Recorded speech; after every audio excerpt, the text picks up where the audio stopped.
आज से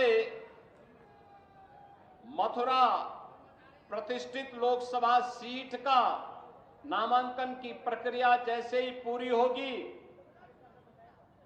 तो फिर जनता जनार्दन की अदालत में लोकतंत्र के इस पूरे पवित्र पर्व में हर राजनीतिक दल का प्रत्याशी अपना भाग्य आजमाने के लिए यहां पर आएगा। और सबसे विचित्र बात तो यह है कि तीसरी बार जब हेमा मालिनी जी यहां पे प्रत्याशी बनी है तो किसी भी अन्य दल के पास प्रत्याशी ढूंढे हुए नहीं मिल रहा है। उधार में प्रत्याशी ला रहे हैं और उन लोगों को उधार में भी प्रत्याशी नहीं मिल पा रहे हैं तो कांग्रेस के नेता अपना आपा खो चुके हैं। अब भारत की मातृशक्ति के प्रति अपमानजनक टिप्पणी करके आधी आबादी का अपमान करने पर उतारू हो चुके हैं। लेकिन इन कांग्रेसियों को और इंडी गठबंधन के लोगों को इस बात की जानकारी होनी चाहिए, ये राधे रानी की भूमि है, यमुना मैया की कृपा इस भूमि पर है। अगर आधी आबादी का अपमान करोगे तो आधी आबादी ही नहीं बल्कि पूरा भारतवर्ष उन्हें ऐसा सबक सिखाएगा कि आगे से वे राजनीति करने लायक नहीं बच पाएंगे। बहनों और भाइयों, लोकतंत्र में अभिव्यक्ति की स्वतंत्रता है, लेकिन इसका मतलब ये नहीं कि व्यक्तिगत टिप्पणी करके हम अनावश्यक रूप से मातृशक्ति का अपमान करें। यह हमारा समाज कभी स्वीकार नहीं कर सकता, कभी स्वीकार नहीं कर सकता। विचारों से सहमति हो सकती है, हमें व्यक्तिगत रूप से कोई व्यक्ति पसंद हो ना हो, लेकिन हम कला को, संस्कृति को, राष्ट्रीयता को या किसी जाति को टारगेट नहीं कर सकते। और अगर कोई करने का प्रयास कर रहा है तो अपने लिए खड्डा स्वयं खोद रहा है। ये तो हमारी मथुरा वृंदावन की भूमि तो कला की भूमि है। भगवान कृष्ण के बारे में कहा जाता है, हमारे कृष्ण कन्हैया के बारे में कहा जाता है कि इन्होंने 16 कलाओं के साथ ही अपना अवतार लिया था।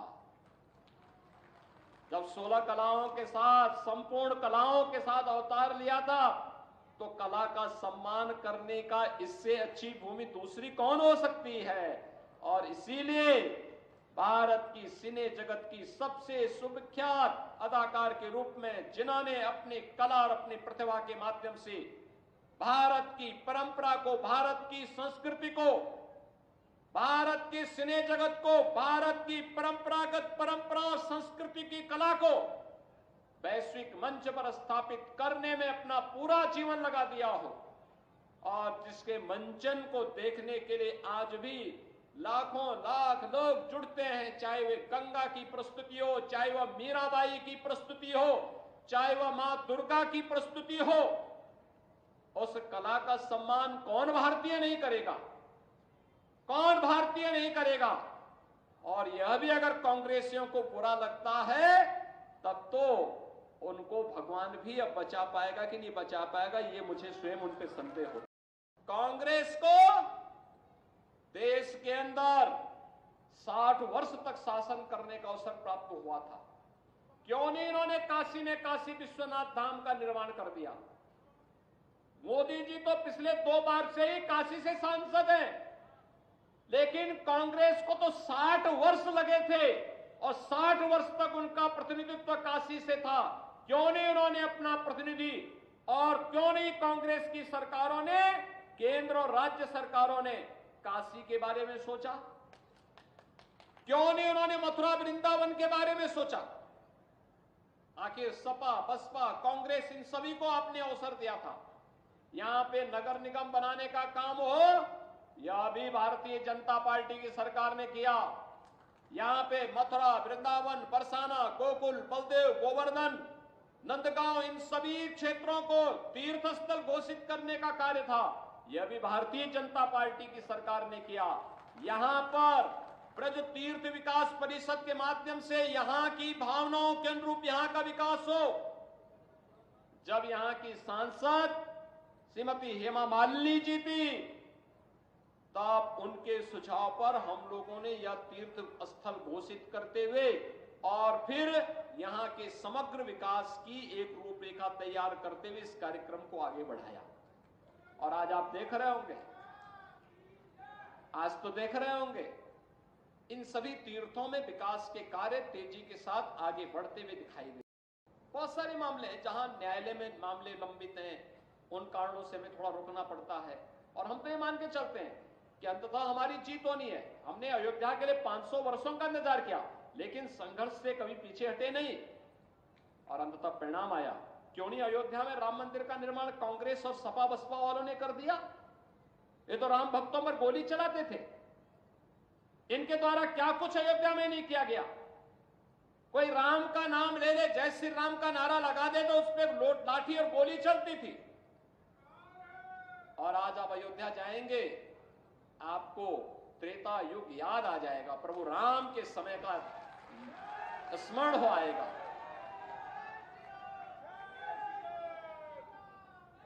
हेमा मालिनी जी तो अयोध्या गई थी, उन्होंने प्रभु राम के सामने मंचन किया और वे स्वयं अभिभूत थी वहां देख करके कि अयोध्या पहले पतली गलियां थी, कुंज गलियां थी, मथुरा वृंदावन की तरह ही कुंज गलियां थी। और आज आप जाके देखिए 4 लेन और 6 लेन आपको दिखाई देगा वहां पूरा। हर व्यक्ति खुश है, व्यापारी खुश है, वहां का नागरिक खुश है, होटल संचालक खुश हैं, रेस्टोरेंट संचालक खुश है, फूल पत्ती बेचने वाला खुश है, टैक्सी चालक खुश है, नाविक खुश है। और सबको खुशी इस बात की है कि 500 वर्षों के बाद मोदी जी के प्रयास से अयोध्या में प्रभु रामलला के विराजमान हो गए हैं और उनकी इनकम भी कई गुना बढ़ गई है, कई गुना बढ़ गई है। हमने तो पहले भी कहा था ना, हम तो पहले ही कह चुके थे। हमने काशी और अयोध्या में जो कार्य कराना था उसको लाइन अप कर दिया है। सरकार का काम है लाइन अप करना और उस पर फंड उपलब्ध कराना। जनता जनार्दन के सहयोग से बाकी कार्यदायी संस्थाएं कार्यक्रमों को आगे बढ़ाती है। अब हम लोगों को पूरा फोकस करना है ब्रजभूमि पर। अब ब्रजभूमि पे हम पूरा पैसा देने जा रहे हैं। 84 कोसी की बात हो रही थी, परिक्रमा की बात हो रही थी, गोवर्धन परिक्रमा हो, बरसाना की हो, यहां की जितने भी होंगे, इन सबको भी हम यहां की भावनाओं के अनुरूप ही आगे बढ़ाने का कार्य कर रहे हैं। या यमुना मैया की शुद्धि के कार्यक्रम को आगे बढ़ाने, या यहां के कुंडों के बारे में, या यहां पे गौ माता की सेवा और उसके संरक्षण के लिए, ये सभी कार्यक्रम युद्ध स्तर पर आगे बढ़ने वाले हैं और बढ़ने वाले हैं। इसके लिए आवश्यक है कि यहां से चुनाव जीत करके भी तीसरी बार पिछले 2 रिकॉर्ड को तोड़ते हुए हेमा मालिनी जी फिर संसद में जाए।